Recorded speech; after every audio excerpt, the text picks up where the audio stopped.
Pamela Smart was 22 years old, freshly graduated from college, and working as a media coordinator at Winnicott High School in New Hampshire when the case that would make national headlines began. She wasn't a traditional classroom teacher, but her role involved coordinating media resources and working with students on the school broadcast. She had an upbeat and professional personality, but what was going on behind the scenes was about to shock the entire country. Pamela had recently married Greg Smart, her high school sweetheart. Just a year into their marriage, things started falling apart. Greg was reportedly cheating on her, and Pamela felt neglected. She started a secret love affair, but it wasn't with another adult. It was with a 15-year-old student named Billy Flynn. Billy was weak and easily influenced, and he fell for Smart right away. The relationship went on even though she knew how young he was. In fact, later evidence showed she deliberately seduced him, creating a bond where he became emotionally and sexually attached to her. But Pamela wanted more than just the affair. She wanted out of her marriage, according to testimony. She started planting the idea in Billy's head that if Greg left, they could be together forever. At first, it was just talk, but by May 1st, 1990, it turned into something more. Greg Smart came home from work to find two of Billy Flynn's teenage friends waiting for him, guys who'd been convinced to help with the plan. One of them was armed with a gun. They forced Greg to his knees and shot him in the head execution style. Pamela made sure she wasn't there when it happened. She was at a school meeting. She thought this would be the perfect excuse, but cracks started showing fast. Within weeks, one of the teenage accomplices confessed and implicated Billy Flynn and eventually Pamela Smart.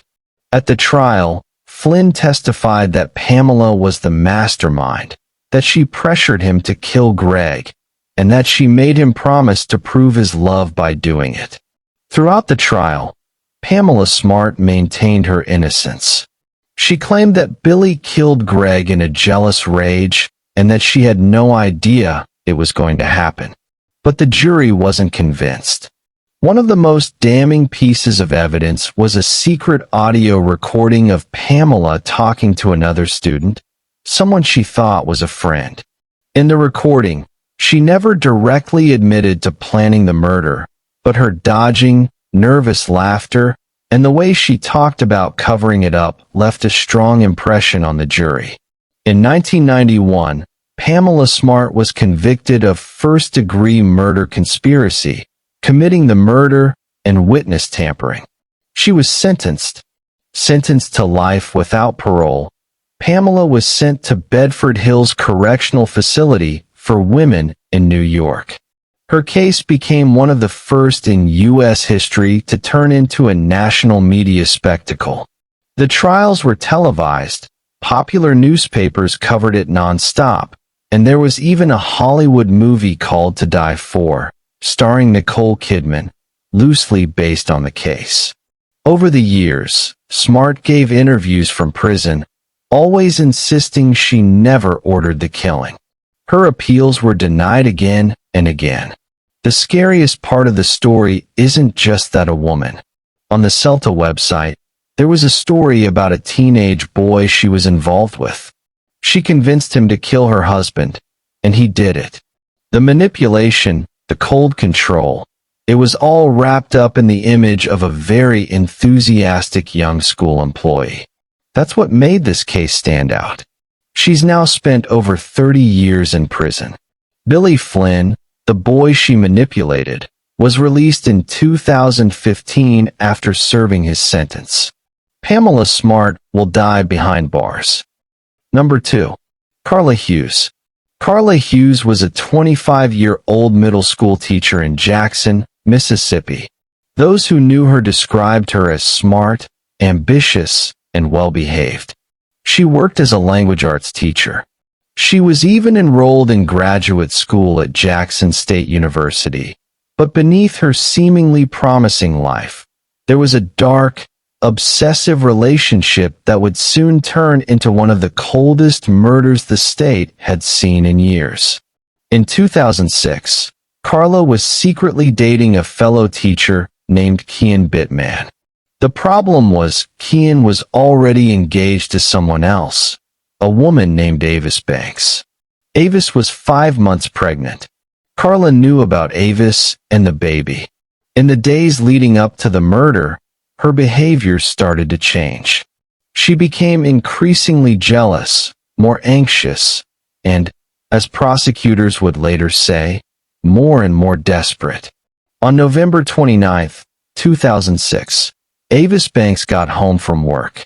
She parked her car in the driveway they shared with Khan, opened the door, and went inside. What she didn't know was that someone was already waiting for her. Moments after she entered her garage, she was ambushed. Avis was shot 4 times, once in the back, once in the head, and twice in the body. Then, in a horrific act, she was stabbed in the face and neck. Her body was left lying in a pool of blood on the garage floor. Her unborn child, a son, died with her. At first, Kian Bittman was the main suspect. He had been unfaithful and was about to lose everything. But when the police questioned him, he pointed his finger in another direction, towards Carla Hughes. She was acting weird, and it was said she showed up out of nowhere at his place the night of the murder. She was nervous and panicked, and what stood out even more was that she had lost 2 very important things: a set of clothes and a gun. Investigators found out that Carla had taken her cousin's gun without permission, the same type of weapon used in the killing. They later discovered she asked someone to get rid of a pair of blood-stained shoes and a black suit. But even with all this circumstantial evidence, the murder weapon was never found. What the prosecutors had was motive. They painted a picture of a woman obsessed with Boone Pittman, a woman. Her pregnant fiancé was seen as an obstacle, and they believed she had ruthlessly removed that obstacle. During the trial, Carla remained emotionless. Her defense team argued there was no direct criminal evidence linking her to the scene, no DNA, no fingerprints, but the timeline, behavior, missing items, and motive painted a picture the jury couldn't ignore. In 2009, Carla Hughes was convicted of 2 counts of first-degree murder, one for Avis Banks and the other for her unborn child. She was sentenced to 2 consecutive life terms without the possibility of parole. The judge noted the brutality of the crime and the cold, calculated way it was carried out. The stabbing after the shooting was especially brutal, showing the personal rage of an obsession turning violent. Carla Hughes remains behind bars today at the Central Correctional Facility in Mississippi. She still maintains her innocence, but her appeal failed. This wasn't a crime of impulse. It wasn't a moment of passion. It was a deliberate execution carried out by a woman who saw killing as the only way to get what she wanted. She killed a mother.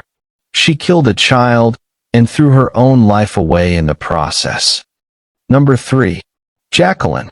Jacqueline was a 6th grade teacher at Lincoln Acres Elementary School in Southern California.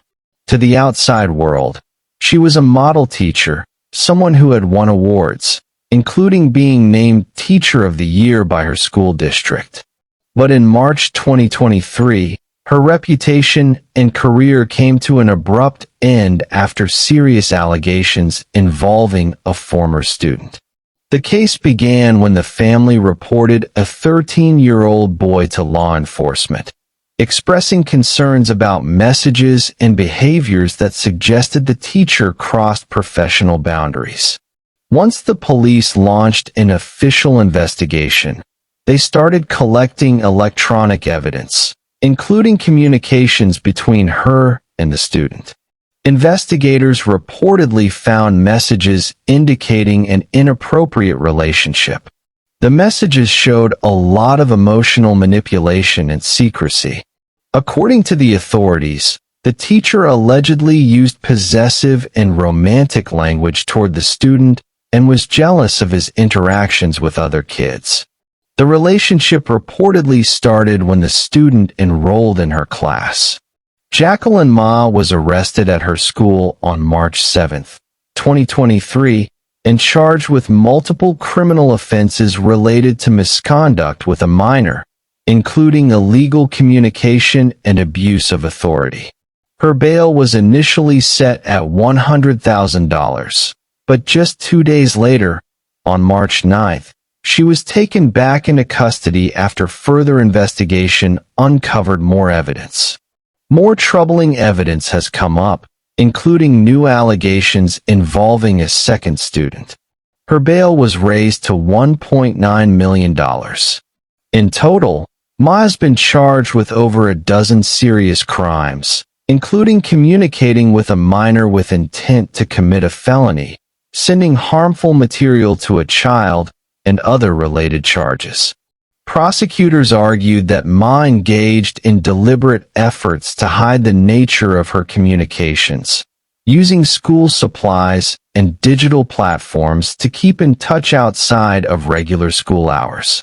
The case drew national attention because of Ma's previously celebrated reputation and the ages of the victims involved.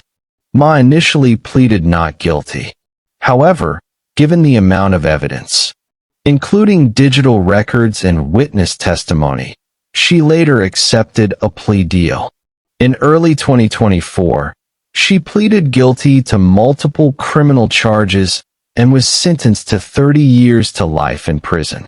This means she won't be eligible for parole for 3 decades, effectively ending her career and freedom. She's currently serving her sentence in a California state correctional facility. The case sparked widespread debate about the importance of teacher training, monitoring digital communication between staff and students, and implementing early intervention systems for potential boundary issues. School districts across the country took notice and cited the case as a cautionary example. The importance of having clear guidelines and reporting systems to protect students can't be overstated. Jacqueline's actions weren't just criminal. They seriously broke the ethical standards teachers are expected to follow. For researchers and education professionals, this case has been studied as a warning example of how positions of trust can be abused and why systemic safeguards need to be constantly evaluated and enforced.